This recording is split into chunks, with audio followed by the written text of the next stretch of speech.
अस्सलाम वालेकुम एवरीवन। मैं इस वक्त पेरिस में हूँ और पेरिस के बारे में आपने क्या क्या नहीं सुना होगा।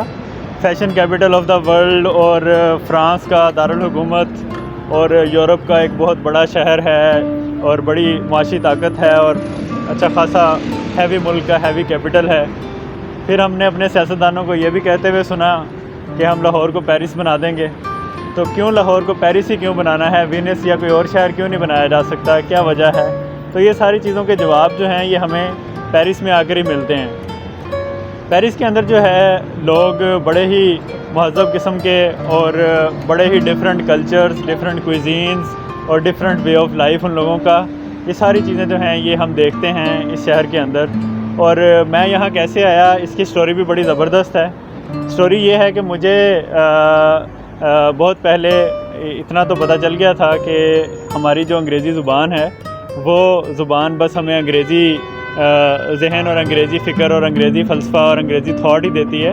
तो मैंने सोचा कि और कौन सी ज़ुबानें होंगी मुख्तलिफ़ तरह की थाट्स दे सकती हैं, फ़्रांस के फ़िलासफ़र क्या सोचते थे, क्या नहीं सोचते थे, वगैरह वगैरह। तो ये सारी चीज़ें जो हैं ये मैं देखने के लिए फ़्रांसीसी ज़ुबान सीखना स्टार्ट की और अल्हम्दुलिल्लाह अब काफ़ी हद तक बोल लेता हूँ और इस शहर के अंदर फ़्रांसीसी बोल बोल कर ही गुजारा कर रहा हूँ। और यहाँ मुझे कोई 7-8 दिन हो गए हैं आए हुए और इधर मैंने डिफरेंट इसके हिस्टोरिकल प्लेसेस भी देखे हैं, उसके अलावा शॉपिंग सेंटर्स, इसका कल्चर, इसके बुक शॉप्स।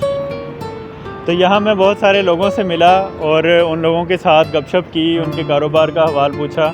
तो मैं ये चाह रहा था कि मैं ये सारी चीज़ें आप लोगों को भी बताता चलूँ और इसके साथ साथ मैं दिखा दूँ कि ये पेरिस किस तरह का शहर है, क्या खूबसूरत शहर है। इसकी एक ख़ास बात बड़ी ये है कि इसकी सारी बिल्डिंग्स सेम साइज़ की हैं। मिसाल के तौर पे 5-6 मंजिला ही बिल्डिंग्स हैं सारी। ये नहीं है कि बड़े बड़े स्काई स्क्रैपर्स हैं कोई 50-60 मंजिला, और ना ये कि एक बिल्डिंग जो है वो 2 मंजिल की हो और अगली 5 की हो, अगली 6 की हो। ये सारी सेम स्काई लाइन है और पूरे शहर के अंदर जो है ऐसे ही ये मूव करती है और सेम ही स्टाइल है, सेम आर्किटेक्चर, सेम बालकनीज़। लेकिन यह है कि इसके बावजूद आपको बोरियत नहीं होती शहर के अंदर, क्योंकि इसके अंदर और बहुत सारी चीज़ें हैं। इसके अंदर रंग रंग की जो है आपको शॉप्स मिलेंगे, कैफ़ेज़ मिलेंगे, कॉफ़ी शॉप्स मिलेंगी, बार्स मिलेंगे। तो ये नहीं है कि सारी बिल्डिंग सेम कलर की हैं, ऊपर से सेम कलर की नज़र आती हैं, नीचे डिफरेंट उसके जो है वो सिनेरियो होता है। और उसके बाद फिर ये भी होता है कि इसकी खिड़कियाँ और इसके चुबारे और इसके जो दीवारें और सारी चीज़ें हैं उसके ऊपर बड़ी ज़बरदस्त जो है आर्किटेक्चर उनका है और उसके अंदर बड़ी शानदार किस्म के फूल बूटे और ख़ूबसूरत सी चीज़ें बनी होती हैं। फिर दरख्तों ने ग्रीन कलर जो है वो बड़ा मैच करता है इसके स्किन रंग की बिल्डिंग जो हैं उसके साथ। इसके अलावा मैं यहाँ सबसे ज़्यादा जो बात देखकर हैरान हुआ हूँ वो ये हुआ हूँ कि यहाँ डिफरेंट कल्चर्स के लोग जो हैं वो मिलजुल के रहते हैं।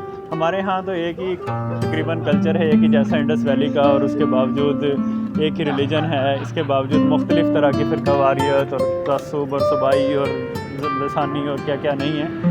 लेकिन यहाँ मैं देखता हूँ कि यहाँ जनाब 10-15% मुसलमान हैं, फिर कुछ परसेंट यहूदी भी हैं यहाँ पर, फिर ईसाई भी हैं, और बहुत सारे ऐसे लोग भी हैं जो कहते हैं कि हमने किसी मज़हब को नहीं मानना, हम बस ऐसे गुजारा कर लेंगे। तो ये सारे लोग जो मिलजुल कर जो है ना ये कोएग्जिस्ट कर रहे हैं, जो बड़ा ज़बरदस्त किस्म का जो है वो कोएग्जिस्टेंस है। आज मेरा पेरिस की जामा मस्जिद में भी जाना हुआ और जामा मस्जिद के अंदर उन्होंने बताया हुआ था कि ये हमारे शहीद हैं जिन्होंने इस वतन की खातिर जान दी। और ये वो मस्जिद है जिसने 1939 से लेकर 1945 के दौरान जो दूसरी जंग अज़ीम थी उसमें लोगों को यहूदी लोगों को हिटलर से बचाने के लिए मुस्लिम कार्ड्स भी दिए। यानी कोएग्जिस्टेंस चल रही है हर तरीके के साथ, आप इजी तरीके के साथ यहाँ रहते हो, ठीक है। कोई मसले वाली बात नहीं होती कि आप किस रिलीजन के हो, किसके नहीं हो, आप किसको मानते हो, किसको नहीं मानते। सारे लोग कहते हैं कि सबकी अपनी चॉइस है, आप जिस मज़हब पे रहना चाहें कोई मसला नहीं। अच्छा, फिर पेरिस एक ऐसा शहर है जो सब लोगों का शहर है। ये नहीं है कि यहाँ सिर्फ अमीर लोग रहते हैं। हमने सुना था कि यहाँ fashion capital of the world है, लेकिन ये है कि fashion capital of the world सिर्फ उन लोगों के लिए कहा जा सकता है जिनके पास अच्छा खासा पैसा हो और वो फ़ैशन डिज़ाइनर्स के कपड़े पहन सकें। तो यहाँ बहुत सारे फ़ैशन डिज़ाइनर्स होते हैं, लेकिन मैंने यहाँ देखा है कि आपको 2-2 यूरो की भी शर्टें मिल जाएंगी, ठीक है, और आपको सारी ज़रूरियाती ज़िंदगी की चीज़ें जो हैं वो बड़ी ही मुनासिब प्राइस पे मिल जाएंगी। ऑल्दो पाकिस्तान से बड़ी महंगी प्राइसेस हैं, लेकिन यह है कि यहाँ सैलरीज़ भी ज़्यादा हैं। एक मज़दूर भी जो है वो 40-50 यूरो आराम से कमा लेता है, जो बिल्कुल ही कम सीखा हुआ मज़दूर होता है, अनस्किल्ड लेबर होती है। तो उसके अलावा हर बंदे की एक्सेस के लिए यहाँ जो है बड़ी ज़बरदस्त किस्म का मेट्रो का सिस्टम है, बसेस का सिस्टम है। तकरीबन 14 तो लाइंस हैं जो मेट्रो की अंडरग्राउंड लाइंस हैं, फिर 5 ऐसी रीजनल रेलवेज़ हैं जो डिफरेंट सराउंडिंग एरिया से शहर को मिलाती हैं। उसके बाद तकरीबन 200 किस्म की बसें हैं, फिर ट्राम्स हैं छोटे छोटे महलों के अंदर। तो कुल मिला के इधर तकरीबन मैंने देखा है कि कोई 300 सवा 300 टाइप की जो है वो डिफरेंट रूट्स के ऊपर डिफरेंट चीज़ें चलती हैं। तो एक आम आदमी, एक मज़दूर जो है वो एक ही टिकट लेकर वो किसी भी कोने से किसी भी कोने तक कई गाड़ियाँ बदल के जा सकता है। हमारे यहाँ तो खैर ये चिंची वाला काम है, लेकिन चिंची में भी वो हर चिंची का अलहदा से किराया देना पड़ता है। यहाँ आपको एक ही बार टिकट लेना होता है और फिर आप जहाँ जहाँ जिस जगह पे बैठना चाहो एक सफ़र के दौरान 2 घंटों के अंदर अंदर वो आप देख सकते हो। तो मैं तो यहाँ बड़े बजट ट्रिप पे आया था और 7-8 दिन के लिए मैंने पेरिस जो है वो रखे थे अपने यूरोप ट्रिप के अंदर। और इसमें भी ये था कि जो पेरिस के अंदर मैंने तकरीबन सारी ही जगह देखी हैं जो कहा जा सकता है कि मशहूर हैं। तो उसमें सबसे ज़्यादा जो अहम जगह समझी जाती है बाहर, पेरिस से बाहर मशहूर है, उसका नाम है शॉन्ज़ेलीज़े। ठीक है, उर्दू में तो हम नून के साथ शॉन्ज़ेलीज़े लिखते हैं, फ्रेंच के अंदर इसके स्पेलिंग अच्छे खासे कॉम्प्लेक्स होते हैं। बहरहाल शॉन्ज़ेलीज़े जो है वो इनका एक बॉली वर्ड है जिसके ऊपर ट्रैफिक भी चलती है और उसके साथ पेडेस्ट्रियन एरिया भी काफ़ी बड़ा सा है और उसके अंदर आप काफ़ी सारी एक्टिविटीज़ कर सकते हैं। शॉपिंग मॉल्स हैं, उसके अलावा बैठने के लिए जगह हैं। आगे वो जिस जगह पर एंड होता है वो एक आर्क डी ट्रायम्फ के नाम से एक जगह है जिसके अंदर वहाँ के कोई तारीखी यादगार है, नेपोलियन ने जो बनवाई थी। तो ये चीज़ है। तो वो शॉन्ज़ेलीज़े बड़ी ज़बरदस्त किस्म की वॉक होती है। फिर सेंट जर्मेन है, ये जो आप देख रहे हैं सेंट जर्मेन, ये बड़ी ज़बरदस्त किस्म का मार्केट एरिया है और यहाँ वॉकिंग एरियाज़ हैं।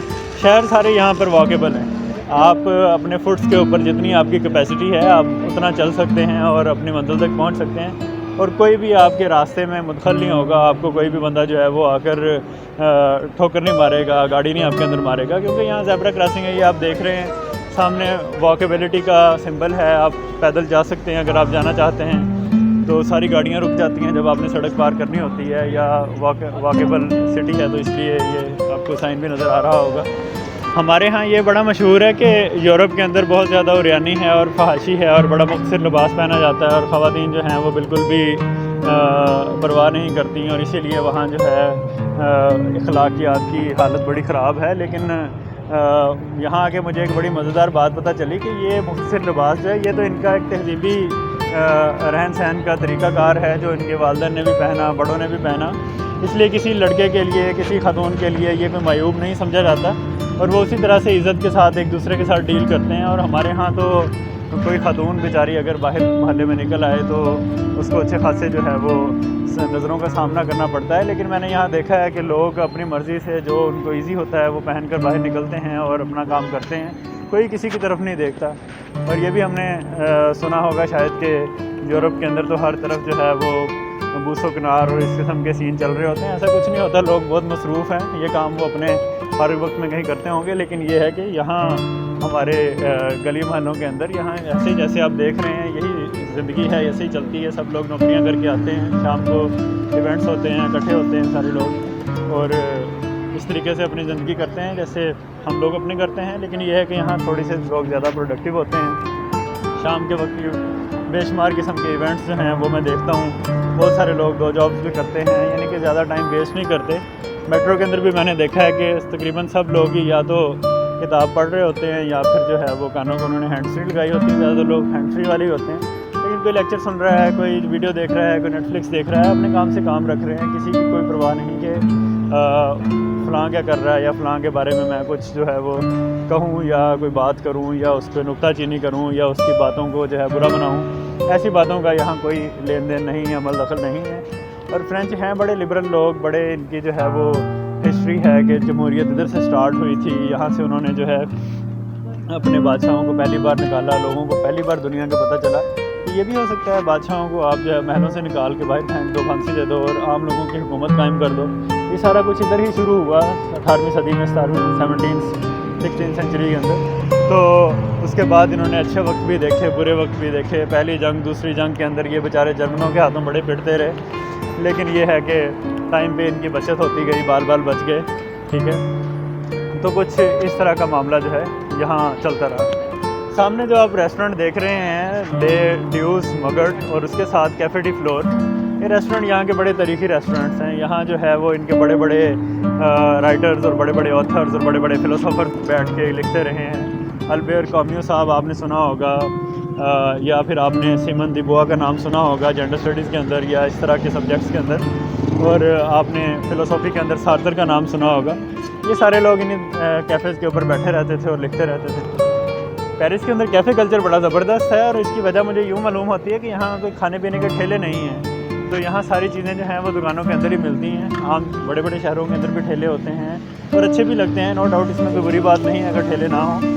लेकिन यहाँ कैफ़े कल्चर इसलिए भी अच्छा है कि यहाँ पर छोटी छोटी दुकानें उन्होंने इजाज़त दी है कि दुकानों के अंदर आप जाकर कर सकते हैं, कारोबार कर सकते हैं, लेकिन ये ठेले नहीं लगा सकते।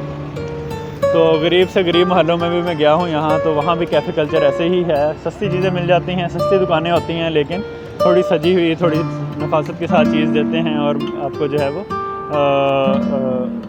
मौका देते हैं कि आप भी कैफ़े का हिस्सा बने और सारी चीज़ें जो हैं वो ऐसे ही इंजॉय करें जैसे कोई अमीर आदमी करता है।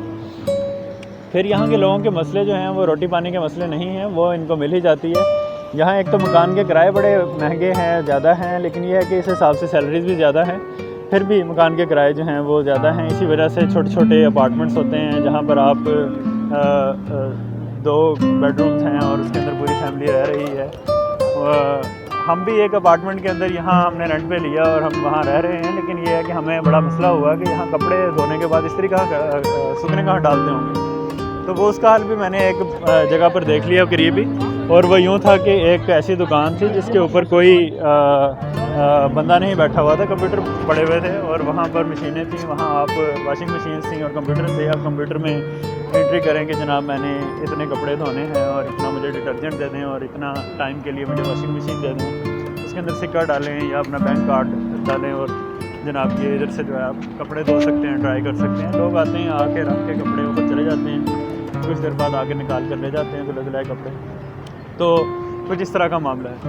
तो पेरिस जो है बड़ा अवामी शहर मुझे मालूम हुआ। हर तबका है ज़िंदगी के लोग यहाँ रह सकते हैं। सब लोगों को साफ़ सुथरी सड़कें मिल रही हैं। जो मैं बताया कि मैं काफ़ी ऐसे इलाकों में भी गया जहाँ मुनासिब मुआशी हालात वाले लोग रहते थे, लेकिन ये है कि उनका भी इसी तरीके के साथ थोड़ा बहुत कोई भी गंद नहीं था, बल्कि काफ़ी ज़्यादा सफाई थी और सारी चीज़ें जो हैं बड़ी खूबसूरत थी और बड़े अच्छी थी। तो कुछ इस तरीके के साथ मैंने देखा कि यहाँ सब लोगों का शहर है, अवामी शहर है। हमारे पाकिस्तान के बेशुमार मज़दूर यहाँ पर आए हुए हैं, कुछ लीगली आए हुए हैं, कुछ इलीगली आए हुए हैं, लेकिन ये है कि सबको काम मिलता है। उनसे जब बातचीत हुई तो मालूम हुआ कि उन्होंने तो तकरीबन कोई 60-70 यूरो 100 यूरो डेली के वो बना लेते हैं मज़दूरी से, अपने घर भेजते हैं तो वो ज़्यादा बन जाता है। ज़ाहिर है यहाँ तो महंगाई है, यहाँ 500-600 यूरो एक मज़दूर के भी लग ही जाते हैं हर महीने गुजारने के लिए। बहरहाल ये तो खैर एक अलग चीज़ है, लेकिन जो हमने सुना था ना कि पेरिस एक फ़ैशन कैपिटल है और पेरिस जो है वो उसके अंदर जनाब सारी दुनिया के अमीर लोग इकट्ठे होते हैं और ये होता है और वो होता है, वो अपनी जगह होगा। लेकिन ये शहर मुझे लाहौर की तरह और जो हमारे कराची की तरह बड़ा ज़बरदस्त किस्म का अवामी शहर लगा।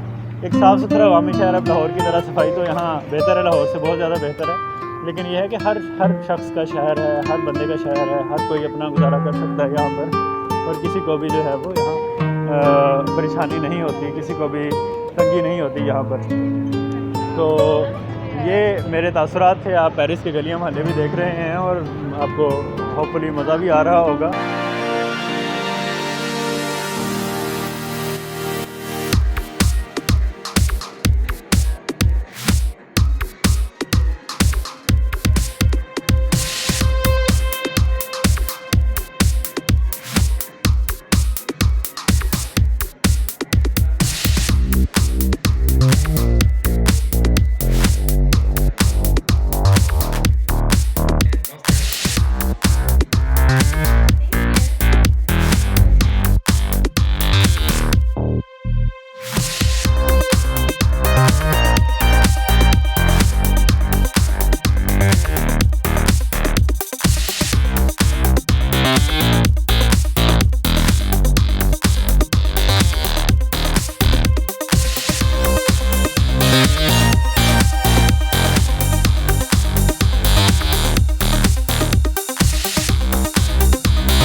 यहाँ सारे अमीर गरीब सब लोग यहीं पे सफ़र करते हैं मेट्रो पे। गाड़ियों शाड़ियों का रिवाज कम है, बाइक्स का भी कम है। एक ही मेट्रो टिकट के अंदर आप इजीली जो है काफ़ी ज़्यादा मेट्रोज बदल सकते हैं, बहुत सारे ट्रेन बदल सकते हैं। लोग यूँ इंतज़ार कर रहे होते हैं, साफ़ सुथरी सी जगह हैं और जो है यहाँ न्यूज़पेपर वगैरह भी अवेलेबल होते हैं। लीजिए ये एक मेट्रो आ गई।